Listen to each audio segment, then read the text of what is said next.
saya ini bukan ngurusi Indonesia, saya ini menjawab orang yang bertanya atau menolong orang yang minta tolong, cuman gitu tok. Tapi konstelasinya tidak seluruh Indonesia, terserah. Kalau Mabes minta tolong, saya tolong. Tapi kalau Habib Rizik diem aja, ya enggak saya tolong. Sekarang ini seharusnya Habib Rizik kan pulang tanggal 14 Agustus. Seharusnya sudah pulang. Tapi negosiasinya enggak jalan-jalan sampai hari ini, sehingga sampai sekarang masih di Arab. Sekarang bingung, ini baiknya pulang apa tidak? Apa pendapat Anda? Terserah Anda. Aku tak iso tak atur gitu loh. Saya yang memindah 7 juta orang dari Monas ke dari Tamrin ke Monas. Itu kan emang gampang. Itu harus ada dol tinukunya. Jadi polisi saya minta untuk mencabut larangan kepada travel untuk mengangkut jamaah dari seluruh Indonesia ke Jakarta. Kan dilarang. Itu dicabut. Boleh jamaah datang. Tapi Habib-Habib harus toleran, jangan Jumatan di situ, di jalan protokol. Sebab kalau sampai di jalan protokol, besok boleh ada misa di situ, boleh ada UPM di situ, boleh ada wong teplek di kuno, ngawur sampean. Saya bilang, udah sekarang pindah ke Monas, tak kei usul VK. Dra. Jadi Tito tak kasih teks usul VK itu loh, bahasa Arab, tak jubono tiko kitab kuning opoi. Itu loh. Pokoknya bahwa kemudaratan kecil boleh dilakukan untuk menghindarkan kemudaratan besar. Kemudaratan kecil maksudnya misalnya mencabut larangan, itu kemudaratan kecil. Terus pindah Jumatan dari Tamrin ke Monas, itu kan mudarat kecil. Sebab kalau tidak dicabut, kalau tidak direlakan untuk pindah, nanti akan ada mudarat besar. Nanti Jayapura bisa habis oleh UPM, karena boleh kok memenuhi jalan raya kan gitu. Nah itu tidak bisa dibantah oleh para habaib, tidak bisa dibantah. Gitu. Jadi jangan bikin presiden atau jurisprudensi yang bisa membahayakan besoknya kan gitu. Nah oke, saya persilakan berikutnya teman-teman, karena ini agak melebar-lebar ke Dhofiri sama beliau. Aku iki wis diatur-atur tuh kene dikongkon ngopo karo Pak udah ndek kene dikai sarapan gak oleh ngerokok sih.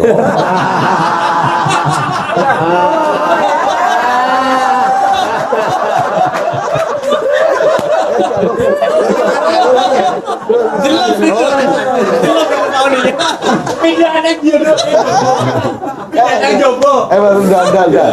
Saya itu seneng keindahan. Jadi itu kan kalau kita bikin drama kan harus ada kalimat seperti itu. Itu tidak berarti iya. Saya enggak berarti saya ngomong gitu, itu saya sedang bikin naskah drama. Bisa jalan besok. Ya Mas, silakan Mas. Ya. Saya ada concern masalah tadi Kak Nun bilang masalah pendidikan, masalah keilmuan ini memang penting. Ini kita gampang sekali terpancing tanpa ilmu tadi. Terus salah satu yang sekarang ini lagi rame itu masalah sejarah. Gimana sih pengetahuan kita terhadap sejarah kita sendiri itu gimana? Karena saya pernah baca salah satu buku Cak Nun ya, Selilit Sang Kiai itu, waduh, fenomenal menurut saya itu ya. Jadi penulis ya kayak Felix itu sejarah itu, apalagi dia ngomong masalah Islam itu harus lengkap gitu loh. Sejarah itu harus lengkap supaya nanti yang disampaikan ke masyarakat itu juga nyampe dan runtut gitu. Jangan sampai sejarah, makanya sekarang PKI itu korban atau jadi bingung gitu loh. Sejarah Mas, ini juga wilayah yang sangat terbengkalai Mas. Padang Blasur nak cara Jawa nih. So apa ya, amburadul lah. Jadi pertama secara metodologi amburadul, konstelasi data-data dan bahan-bahannya amburadul. Terus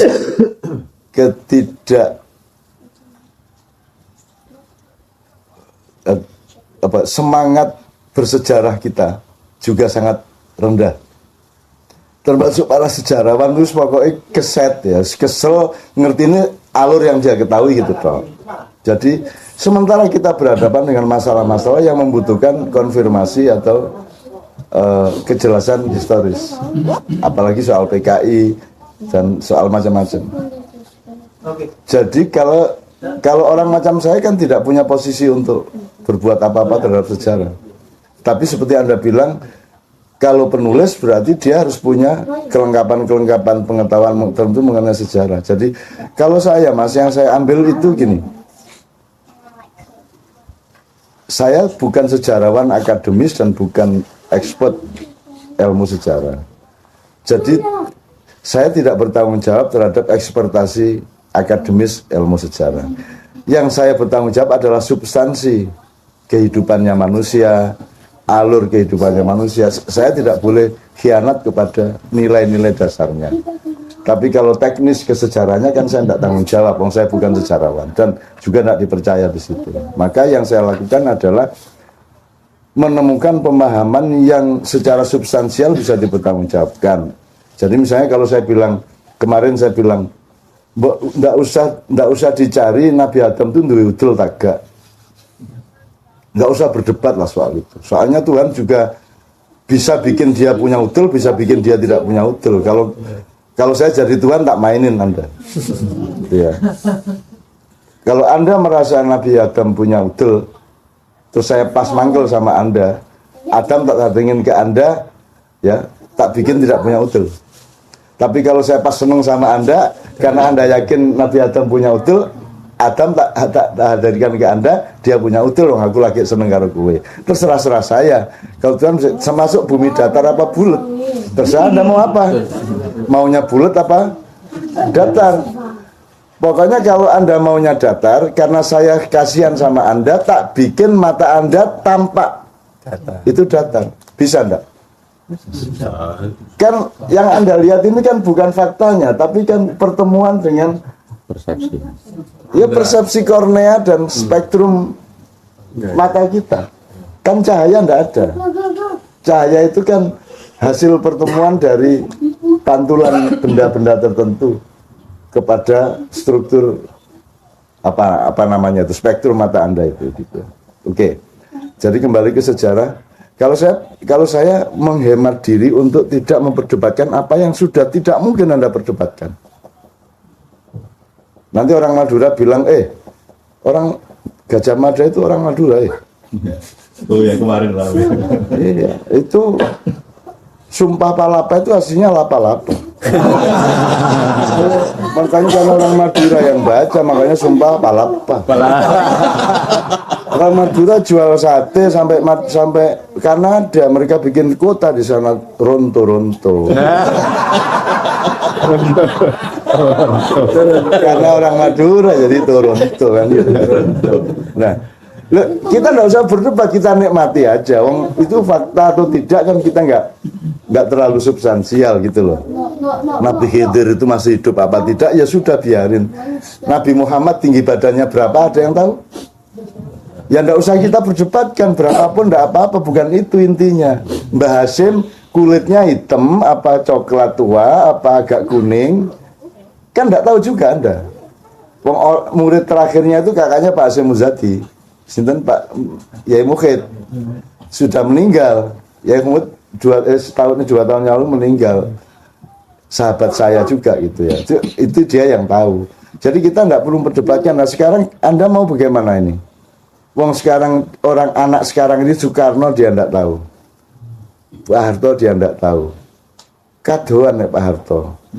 Mega gimana itu loh, anak sekarang nggak tahu.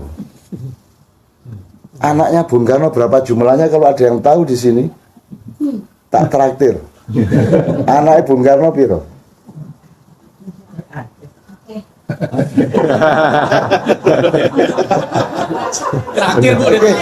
Oke, ini saya nggak akan cari angka, saya cari satuan aja. Angka itu puluhan tak ratusan? Ya itu repot deh. Ratusan apa ribuan? Ayo, gimana? Coba Anda perkirakan. Yang namanya banyak itu puluhan apa ratusan apa ribuan? Ayo coba. Kan susah Mas kalau kita berdebatkan. Anda pikir ada nggak sekarang pejabat tinggi yang anak Bung Karno? Ayo, ngerti nggak? Kan kalau itu kita berdebatkan kan bikin konflik nasional lagi. Anda tahu nggak Pak Harto itu anaknya siapa? Anda tahu nggak SBY itu anaknya siapa? Anda bisa nggak pastikan Jokowi itu bapaknya siapa? Bapaknya Jokowi itu siapa? Kan kita nggak tahu semua. Nggak tahu, belas. Gitu loh. Kok ada konstelasi begini. Ini kan keraton yang berebut kekuasaan NKRI kan gitu kan. Ada keraton Bung Karno yang sedang menang gitu kan, ada keraton Soeharto enggak ikut ya. Keraton Soeharto mundur. Keraton SBY, Cekeas, keraton Hambalang. Keraton ini keraton Haritanu ya, keraton PT Surabaya ya. Dan seterusnya itu kan keraton. Nah, kita enggak punya bahan mas masalahnya. Sekarang kena arok itu ada apa tidak? Sekadon toh mas.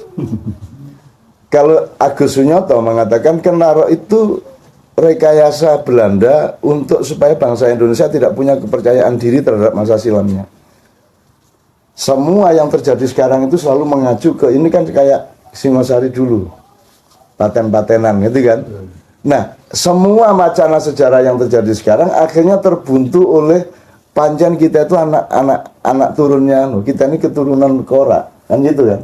Akhirnya kita tidak pernah punya kepercayaan diri, kita tidak pernah percaya bahwa kita bisa berbuat baik, karena kita dibuntu oleh Ken Arok. Jadi menurut Agus Sunyoto, ini sejarawan NU Pak Hasan Ken Arok itu tidak pernah ada. Itu karangan Belanda, sama dengan perang Bubat Sunda Jawa, itu juga bikinan. Dan sampai sekarang orang Sunda sama orang Jawa belum beres loh mas, kan begitu. Dan itu memang bikinan Belanda. Yang tidak pernah ada adegan seperti itu. Nah kan biye mas, kan kita punya PR sejarah yang luar biasa besar. Itu pun masih gak usah ada PKI 4865 aja. Mbok jangan dibiarkan publik berdebat di jalan, di gardu, di TV, ILC itu lembaga apa? Kamu lembaga negara apa lembaga pemerintah apa lembaga apa? Lembaga TV Pak. Loh, Lembaga pengadu domba. loh ya makanya. Loh ini kalau negara kan harus ada recovery dari sistem negara dong. Mestinya ada simposium disponsori presiden sama DPR bareng, atau kalau perlu Mahkamah Konstitusi memberi fatwa bahwa diperlukan satu simposium sejarah 3 sampai 1 minggu, 3 hari sampai 1, misalnya semua ahli sejarah dari berbagai aliran, semua tokoh-tokoh yang masih ada kaitan sejarah dengan G30S diundang bareng, kasih waktu kalau perlu 3 bulan penuh atau berkala. Seminggu, istirahat seminggu lagi sampai beres, baru ngomong ke masyarakat. Gak mas dicolno prul, wah uang teman-teman inti-inti. Ya apa negara ini? Masuk perintah lewat Twitter. Tiru-tiru Amerika. Tiru-tiru Amerika. Ya kalau dia kan empty inside. Kalau Donald Trump kan itu kan lambang dari apa itu Intel Inside. Kalau Trump kan kepalanya digambar terus ada MD Inside. Nah, kalau di Indonesia Trump itu kan lambang dari lambang dari cahaya. Kalau di Indonesia kan habis gelap terbitlah Trump. Tiwas serius.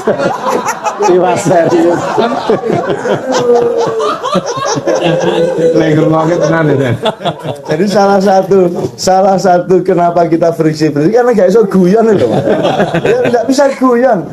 Makanya saya itu nggak pernah, saya itu diajak ke Iran, diajak umroh, diajak haji oleh para habaib. Ya kadang Habib Rizik, kadang yang Syiah. Saya tuh sering diajak kemana-mana, Karbala. Aku gak iso mas, aku khawatir gak guyon nih loh. Bayang no, aku kudu di pesawat bareng habaib nganggo ngene, terus aku ngene dhewe iki meneng guyon gak wani. Gak iso rokokan. Gak iso rokok.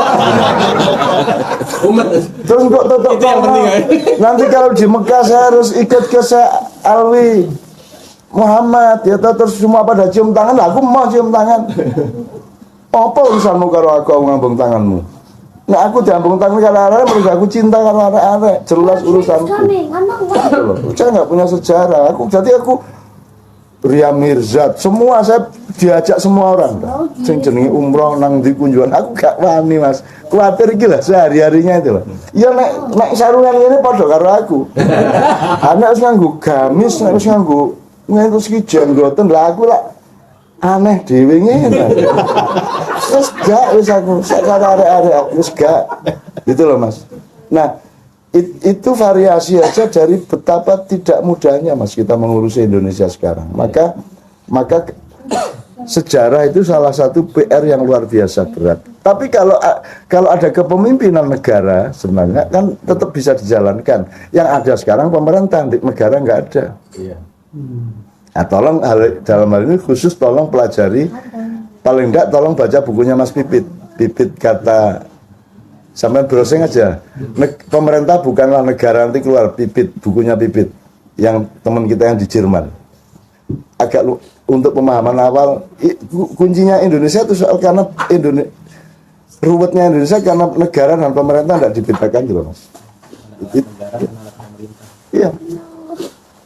Karena negara sama pemerintah jadi satu itu loh, salah. Jadi kepala negara seharusnya bukan kepala pemerintahan.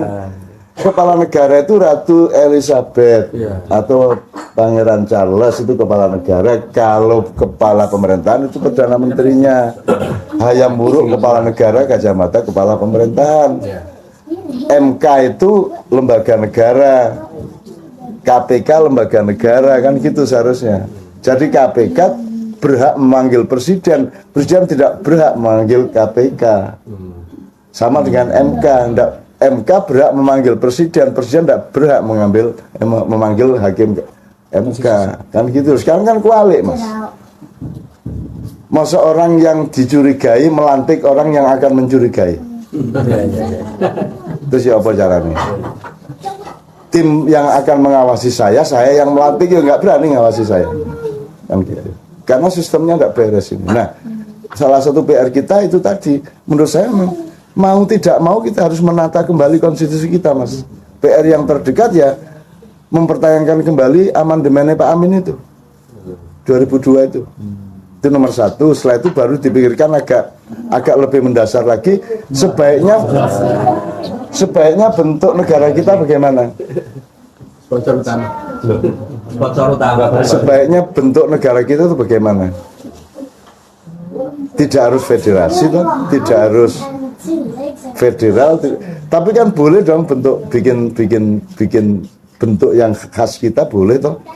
Oke, republiknya Republik Indonesia bukan Republik kan boleh juga, atau persemakmuran boleh. Kalau saya kan kalau pakai bahasa kita itu persemakmuran perdikan. Jadi negara persemakmuran perdikan Indonesia. Kalau perdikan itu kita punya konsepnya Mas. Jadi misalnya Mojopahit itu bukan negara kesatuan, negara persemakmuran. Kalau mereka kumpul selapanan pisan 35 hari sekali untuk mengisap pipa, bukan pipa sih ini, kendi emas. Jadi kepala-kepala perdikan ini berkoordinasi, koordinatornya sesepuhnya adalah Mojopahit. Bukan mereka adalah bagian dari kekuasaan Mojopahit. Gitu loh. Itu tanah-tanah perdikan, jadi itu networking sebenarnya, networking. Itu sudah ada contohnya. Negara kesatuan ini dimulai oleh Kerajaan Mataram, oleh Panembahan Senopati. Makanya dia sampai membunuh Ki Ageng Langit itu karena dia konsepnya negara kesatuan. Nah, sementara Ki Ageng Langit loh, kenapa saya harus menjadi bagian dari Mataram? Wong sejak dulu kita itu mandiri, Gunung Kidul mandiri, Mangiran mandiri, Kebumen mandiri. Tapi kita berkoordinasi untuk keamanan bersama. Tapi tidak upeti dan seterusnya. Nah sekarang kita ini kan negara kesatuan, kegedean negaranya serabutan regulasinya, betul enggak Pak? Migas serabutan, semua serabutan Mas. Rokok tadi serabutan atas begini distortif, terus sampai dana desa distortif nggak karu-karuan. Kegedean tadi kemenyek, koyok nyupir truk, wah gede truknya, becak gorong iso, kon nyupir truk sakno gede ini, kan gitu masalahnya sekarang. Jadi menurut saya Nah, bagaimana supaya Anda konkret di sini apa? Di sini kalau ada teman-teman sejarah ya Anda yang bekerja nyicil itu. Kalau enggak kita terus-menerus klaim-klaiman ini. Mungkin ya usul ke pemerintah itu untuk kenapa kok dibiarkan pendapat itu liar kemana-mana gitu? Kenapa enggak? Jadi asumsinya satu memang tidak memahami keharusan kepemimpinannya. Nomor dua memang sengaja dibegitukan karena dia gini Mas, kalau Anda sedang mencium cewek itu Anda kalau bisa tuh ada mercon di mana-mana sehingga orang lihat mercon nggak ngelihat Anda cium cewek. Ngerti nggak Mas? Cakep banget.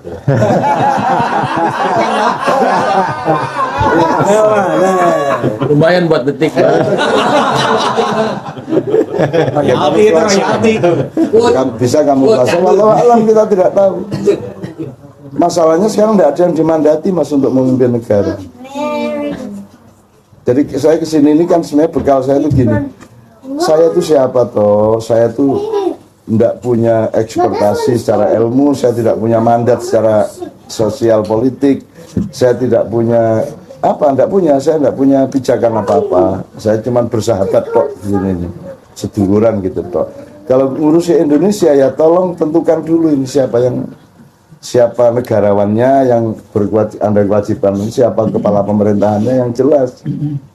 Kalau tidak jelas ya aku menengahi Pak Jarno, kecuali yang darurat kayak Borobudur kemarin, kayak 212 karena ada yang darurat saya jadi pemadam kebakaran. Kan profesi saya itu pemadam kebakaran, tukang tambal ban, terus apa keranjang sampah itu kok. Lah ini loh, merintah saya untuk ngurusi kepemudaan di DIY lagi ini sopo. Ini beliau perintah melalui Kapolda. Terus Kapolda ini harus bagaimana menunggu. Lah sing Kapolda kowe kok tanya. Kan gitu Mas. Gitu. Dan nyenengkan Indonesia itu Mas.